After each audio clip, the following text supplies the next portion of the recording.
The sport historians in the room will recognize this Tuesday at SEC Football Media Days as Big 8 afternoon. Oklahoma followed by Missouri in the history of college athletics. Remember, this is one of longer affiliations with a rivalry now restored. Actually, two wrestling teams now under the SEC umbrella, if you will. But about to welcome in just a moment, after a few notes of introduction, the 2023 Southeastern Conference Coach of the Year. Eli Drinkwitz has been an offensive coordinator for 8 seasons, or a head coach during those times, and has produced 7 1,000-yard rushers, 5 3,000-yard passers, and 5 receivers who gathered in 1,000 yards or more, advancing his teams to bowl games in his first 4 seasons with the Tigers, finishing just down the road at AT&T Stadium with a Cotton Bowl victory, Goodyear Cotton Bowl victory over Ohio State at the end of this past season that resulted in an 11-2 record. Missouri was in the top 10 in the national polls, and double-digit wins campaign at Missouri was the first since 2014. Missouri won the Mayor's Cup over South Carolina in its battle line rivalry game with Arkansas. Eli Drinkwitz graduated from Arkansas Tech. I did not know this, having introduced him a number of times, where he graduated magna cum laude and was the student body president before beginning his coaching career at the prep level in his hometown of Alma, Arkansas. He and his wife, Lindsay, have 4 daughters, and it's my honor to welcome to the stage the head coach at the University of Missouri, Eli Drinkwitz.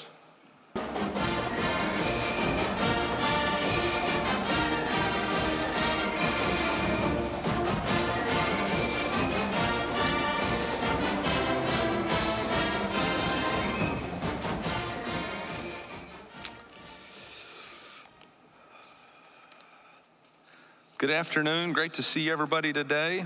Appreciate the hospitality of being in the great state of Texas.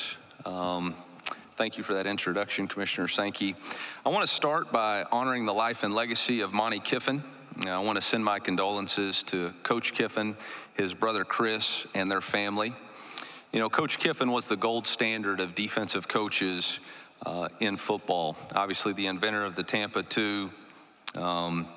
His legacy on the game is impacted a lot of coaches and a lot of great players, but he also raised 2 great sons who are elite coaches in their own right, and in a profession full of great men and great coaches. I usually refer to the elite ones as giants in the game, but I'm going to defer to what Lane said about his father and refer to Coach Kiffin as a superhero.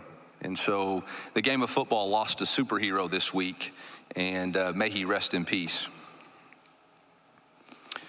Yesterday, in Commissioner Sankey's remarks, he mentioned the new individuals that were going to be inducted into the College Football Hall of Fame and what SEC schools they were affiliated with, and that next summer we will be moving media days to Atlanta. And so it reminded me to call on CEO Steve Hatchell to do the right thing and to nominate Mike Leach for the College Football Hall of Fame. We need to put his name on the ballot. Coach Leach, in my mind, and I believe in most of the people in this room, is a no-doubt Hall of Famer. He impacted our game more in the last 50 years than a lot of other people, not only with his legacy, but also with his football acumen. His air raid offense is the dominant offense when you look at high school football, its elements in college football, and all the way translating into the NFL game. We all know why cross. We all know that 6 is 4 verticals. We all understand that rocket laser, where tailback screens, rocket to the right, laser to the left. He won 158 career games, was the 2008 Big 12 Coach of the Year, 2-time Pac-12 Coach of the Year, and in 2018 was the AFCA Football Coach of the Year. Won 11 games at Texas Tech and 11 games at Washington State. And I understand that his career winning percentage is 5.596, 1 win short of the 60% threshold. And I understand that standards are there for people to make decisions, but I also understand that Coach Leach would be a great value to the Hall of Fame, because of the legacy that he has, because of the impact that he made, because of the innovator that he was, because of the legacy of coaches that he left. And in my opinion, not only a winner, but a Hall of Famer. And I hope that Mr. Hatchell will recognize that as CEO, he has the ability to utilize his discretion to make the obvious into reality. And that obvious is that the Hall of Fame is incomplete without Coach Mike Leach in it. In 2023, the University of Missouri had a remarkable football season, capped off by winning the 88th Cotton Bowl. Tip of the hat to Rick for such great hospitality, and I think Finn Ewing is in here somewhere. Shout out to Finn. We set some great records. We sent the most players in Mizzou history to the NFL Combine. We tied the record for most numbers of players drafted at the University of Missouri, but we also had the second highest APR in the SEC. And so by any metric that we have, or the metrics that we have in place for our program, we accomplished our goal of chasing two dreams, developing an elite edge, and playing for championships. But let me state this as clearly as I can state it. That was last year. And last year has nothing to do with this year, okay? And so we as a team, as a brotherhood, as a coaching staff, as a group of players have to go and form our own identity. We have to go develop our own team chemistry. We have to go figure out what it means to be a tough physical football team. We got to understand what kind of poise it's going to take to play and execute under pressure. And we have a difficult task ahead of us. And so with that being said, in order for us to accomplish our goals this season, our football team has a lot of growth to make. And we have a lot of new faces, 20 high school players, 16 transfers, 7 walk-ons. That's 43 new additions to our football team in order to achieve what we want to achieve this year. You know, offensively, we return a lot of starters. We return a lot of production, but I think, you know, in this league, in order to be successful, you have to win in the trenches, and it starts with having to replace a left tackle and a left guard that had 3 years of starting experience. Now, we have as much competitive depth as we've ever had at the offensive line position with the addition of Caden Green, Marcus Bryant, Javen Richardson, Logan Reichert, Mitch Walters.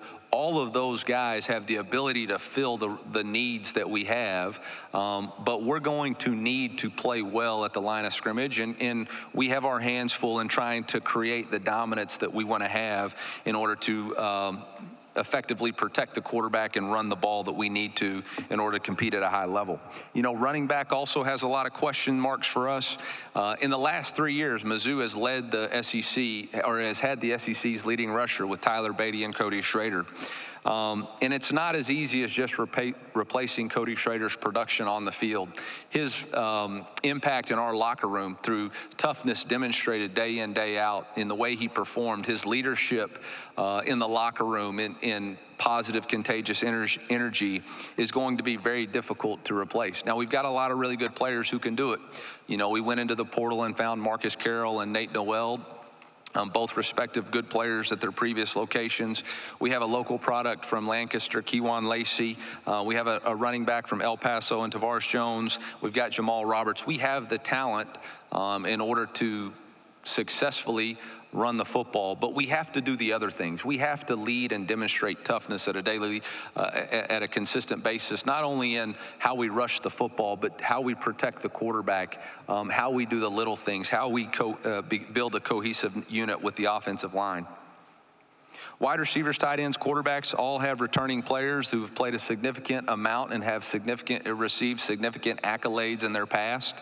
But just like I said, those are all in the past. It's about what we do this year moving forward, and they still have a lot left to prove.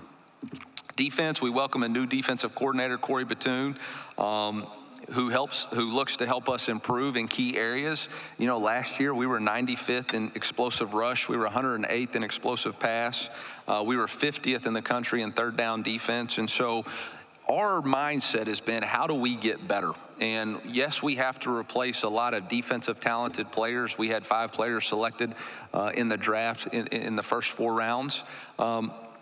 But I'm not worried so much about the talent. I think we did a great job of getting the talent into the building, but it's about forming that standard. It's about forming that cohesiveness as a unit. It's about demonstrating toughness on a daily basis. It's about how we approach Toughness Tuesday and what is our mentality on Cleanup Thursday, and do we attack Fast Friday with the mentality that we need to in order to be successful? I look for veterans like Christian Williams, who's here with us today, Johnny Walker, who was the Cotton Bowl MVP, Drayden Norwood, Joseph Charleston, Chuck Hicks, Dalen Carnell, Trevez Johnson, who all have multi-game starts, to be guys who we lean on to develop that consistency and teach the newcomers the way that we want to play. You know, we've got some significant newcomers on the defensive side of the ball that I think will make their impact. Zion Young, Darius Smith, Eddie Kelly, Corey Flagg, Khalil Jacobs, Jeremiah Beasley, Toriano Pride, Caleb Flagg. All of these guys will significantly contribute to us winning. But it's all about us developing and consistently maintaining the standards that have been built over the last 4 years. Again, we have a lot left to prove to reach the level of consistency and success that we all want. And I understand that there's a lot of outside expectations on what our football program should be. I think for us, the most important thing is to focus on running our race. You know, now with no divisions, 12-team playoff, you can get caught up in a lot of what-ifs and playing a lot of hypotheticals.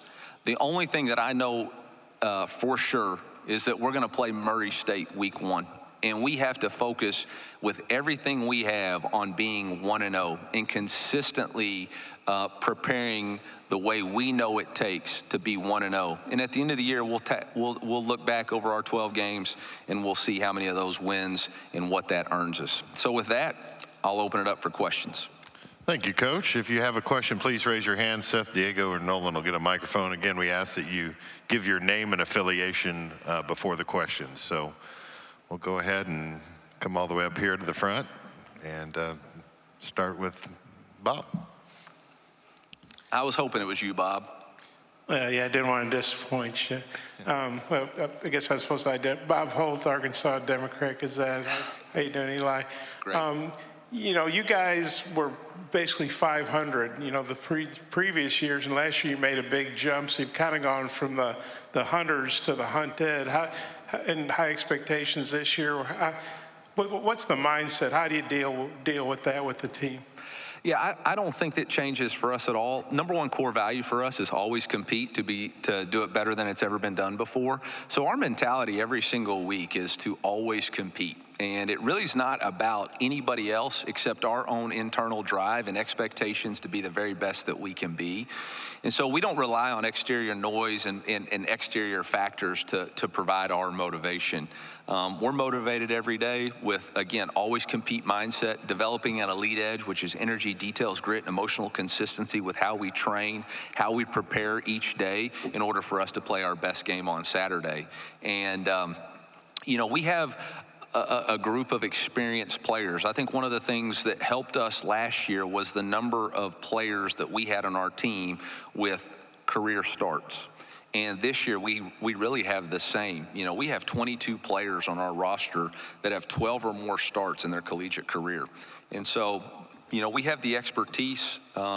We have those letdown games in our past that really help us realize that, hey, you can't take a Tuesday practice off. You can't miss workday Wednesday. You have to approach Fast Friday with a mindset of this is what it takes to win in order for you to put your best foot forward on Saturday. And in this league, if you don't, you're going to get embarrassed in a hurry. Coach, we'll go over to our left on this near aisle. Hey, Eli, Alex Miller with the Bryan College Station Eagle. Texas A&M is y'all's first road game. How do y'all view that matchup a month into the season as you guys could try to keep things rolling this year?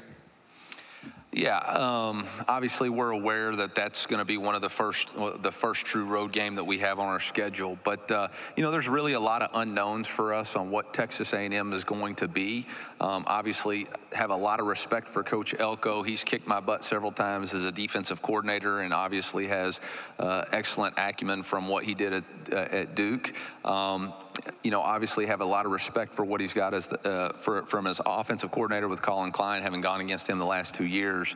But until you figure out what their team really is in the first 4 games, I don't know that I can accurately portray what the expectations are going to be. We do know that we're going to have to prepare for noise and understand that they've got an excellent home field advantage that we're going to have to really work really hard to replicate. And you can't just replicate it the week of the game. You're going to have to do it throughout fall camp and each week throughout the leading up to the game. Coach, we're going to go away to the back of the room over to our right. Hey, Coach. Billy Jones, KTGR Columbia. How you doing?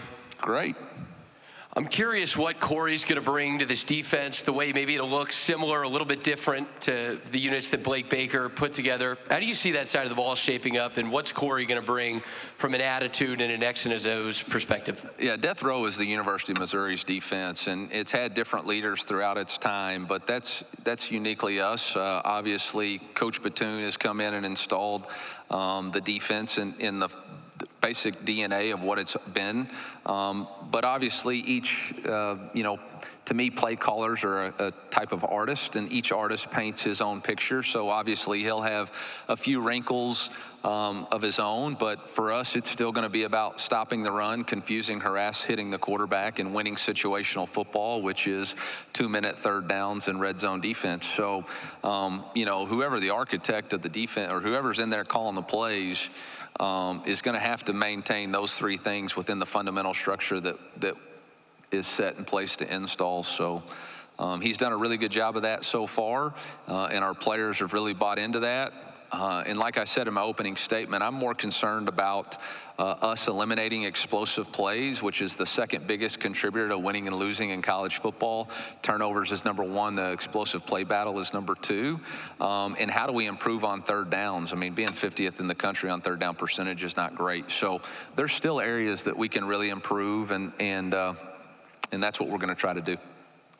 We're going to go straight in front of me on the second row. Barry?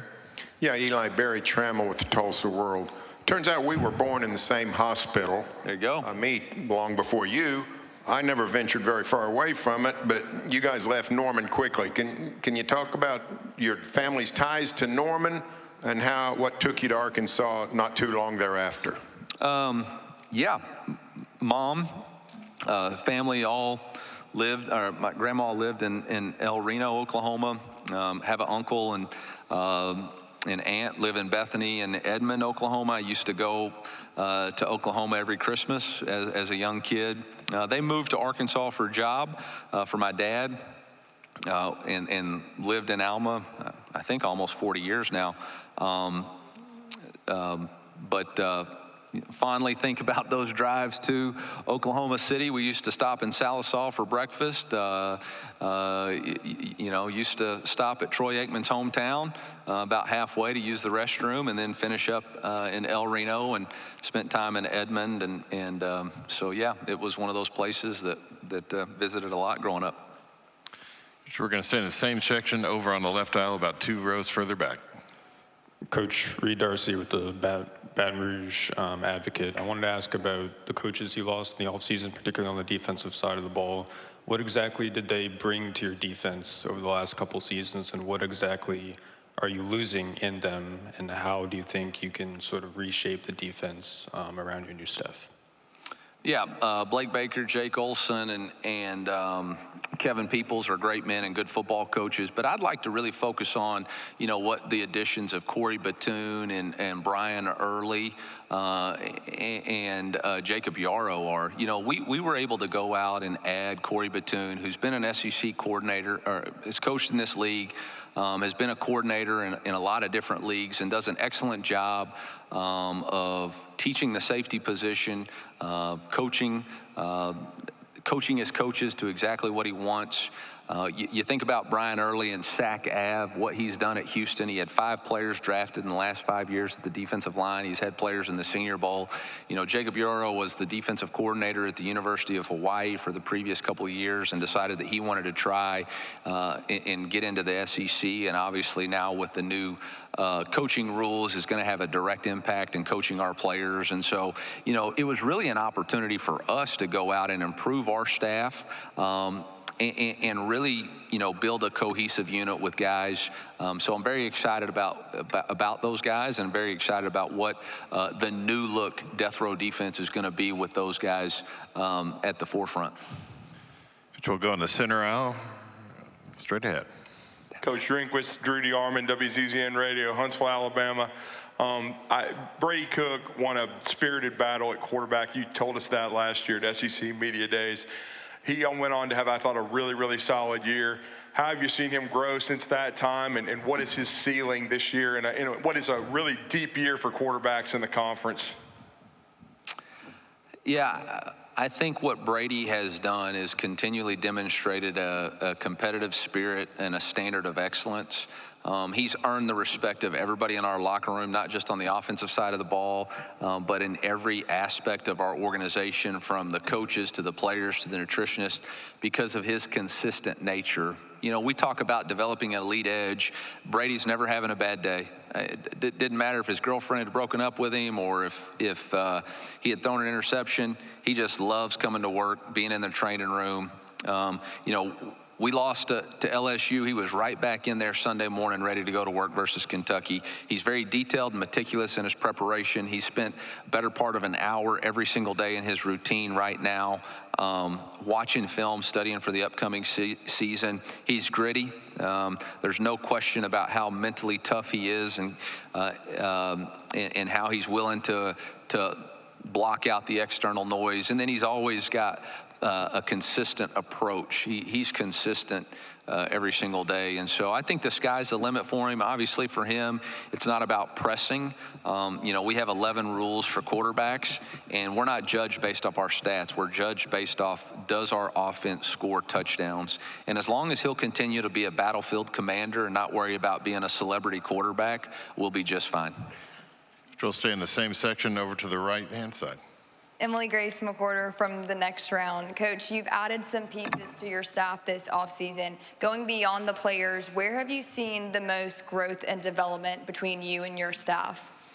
Yeah, I think year 2 with Coach Moore, who's done an outstanding job for us offensively, I think you just see a more comfortability out of Kirby and his day-to-day interactions, a more understanding of where we need to improve. You can see some of the guys that he works directly with, whether it's Durham Cato, whether it's Andy B., whether it's, I call him Harlan Hill, but Brendan Boylan. You can just tell him and Jack Abercrombie, you can tell that he's more comfortable in how he's approaching his, okay, this is where we got to get better at, how he's being accountable to the things that we weren't good at. And I think there's just a level of comfort there, within the framework of that. And I think Corey, now we're going on 6 months being there. He understands more my personality, what the day-to-day organization is going to be like. We have a better understanding of what the rules are now within the NCAA and what our coaching staff can piece together. So look forward to that continuing to grow and develop. But I think more than anything, you see a consistency and a comfortability within the office. Coach, we're going to go over to our left on this near aisle on the far section. Hey, Coach Drinkwitz, Nate Sanchez, Dallas Morning News. Hey, Nate. You've had some recent recruiting battles, transfer overlap, I'll say, with Oklahoma. With that and the past Big 12 history, is there going to be a little bit of an extra edge with the upcoming matchups against Oklahoma? I don't think so. We have competitive recruiting battles with everybody in the SEC. Whether it was a verbal commitment that we had 2 weeks ago that had just about every SEC school in this room offered up. I think there's too much made of it. In the SEC, there's only about 100 players that you can actively recruit that are good enough to play in this league, and maybe not even that many based on each position. So you're going to be in battles against each other, and we don't ever take those personal. So it's great for the fans and it's great for social media, but for us, it's another quality opponent on our schedule that we're going to have play at our absolute best in order to have any type of opportunity to win. Coach, we'll go back to the middle section, about 4 rows back. Straight ahead. Randall Sweet, Sooners on SI. You mentioned Caden Green. How did that acquisition shake out from your perspective, and what do you expect him to add to your football team this fall? Yeah, we recruited Caden heavily in high school. He entered the transfer portal. He took visits to a couple of different schools. And ultimately we end up getting, we were the right fit for him. You know, excited about what Caden brings to our program. He's very consistent in his approach every single day. Obviously, he's got the STI, size, toughness, and instincts to be an elite player. Demonstrated that capability last year on the football field. And so for us, he's provided a lot of position flexibility. I've been very impressed with the humbleness of his approach. You know, him and Coach Jones have a tremendous relationship. They are consistently communicating about him being a tackle or a guard and what's best for our team and what's best for him. And ultimately, he just wants to win and wants to be a part of our football team. I think him and Armand Mimbu, who are high school teammates, got a great relationship. They push each other every single day to be a little bit better. And I think he's been a really good addition to our football team. Okay, we'll stay in that center section all the way towards the back. Coach Mike Griffith, AJC's Dog Nation. I guess it was just a couple of years ago you were on the proverbial hot seat, according to some of us experts. Can you talk about how you persevered through that and some of the steps Missouri's taken in this NIL era to become a championship contender? Yeah, I mean, hot seat, cold seat. I mean, the only person that had me on the hot seat was Dennis Dodd, but where are you at, Dennis? No, it is what it is, man. We all understand there's expectations with this job, and when you're not meeting them, obviously the noise picks up. But I think it's really more of a tip of the hat to the players and the coaches who believed in what we were doing, believed in the vision that we had. It's a tribute to Ryan Russell, our Director of Athletic Performance, who I think does as good as anybody in the country developing a mindset and developing our players physically. That helped us, you know, achieve the success that we had.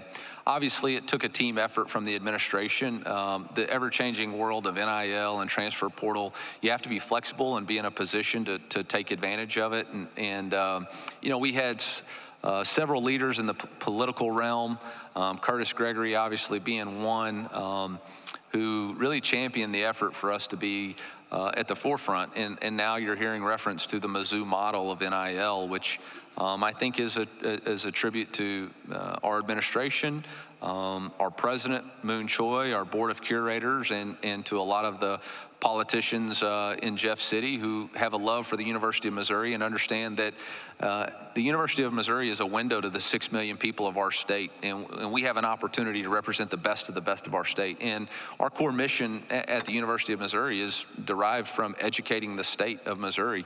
You know, one of the things that our success has allowed us to do is accurately portray what kind of unbelievable AAU accredited education that you can get at the University of Missouri.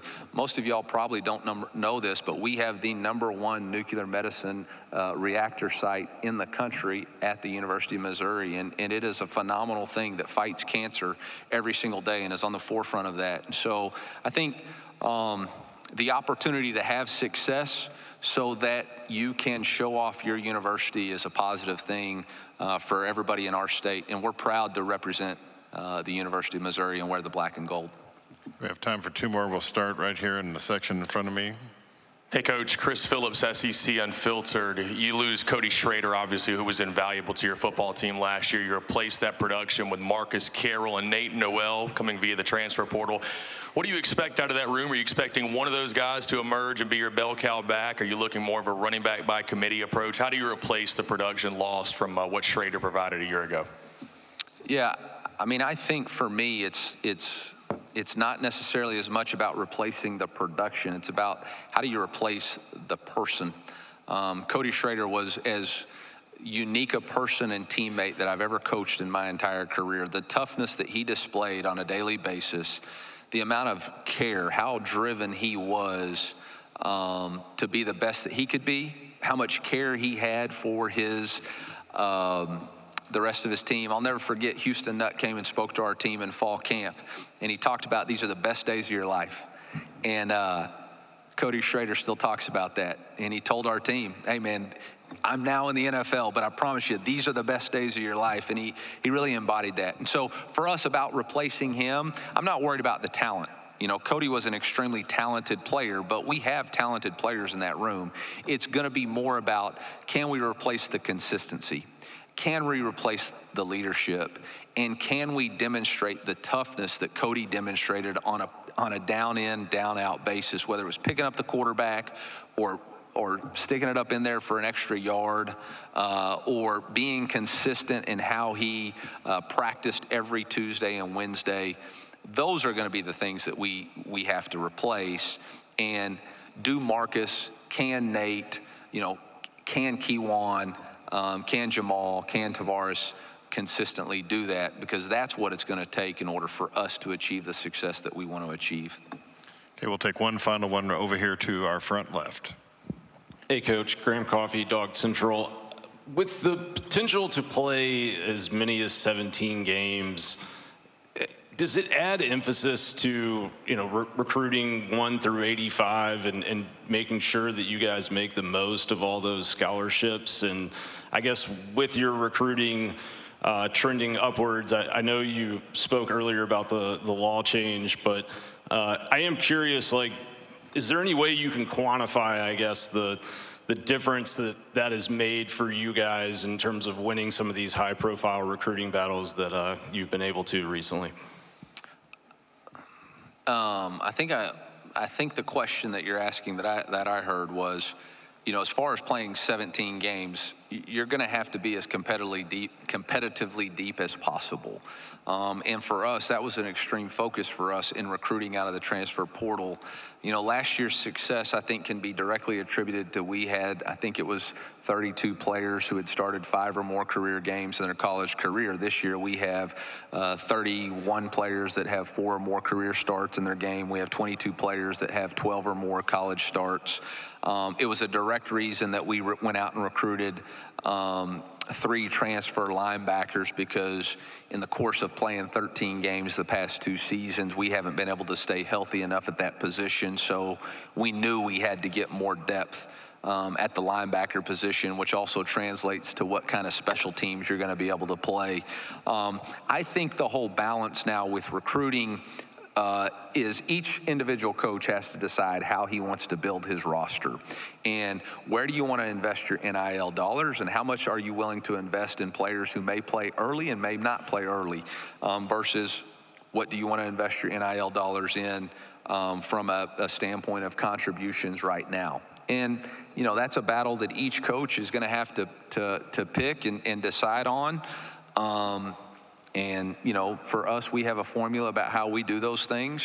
But in order to play 17 games at a winning level, you're going to have competitive depth unlike anybody has really faced before, which I think is more challenging now than ever because of the transfer portal and players who leave to go play at another opportunity earlier. Coach, thank you for your time today. I appreciate it. MIZ.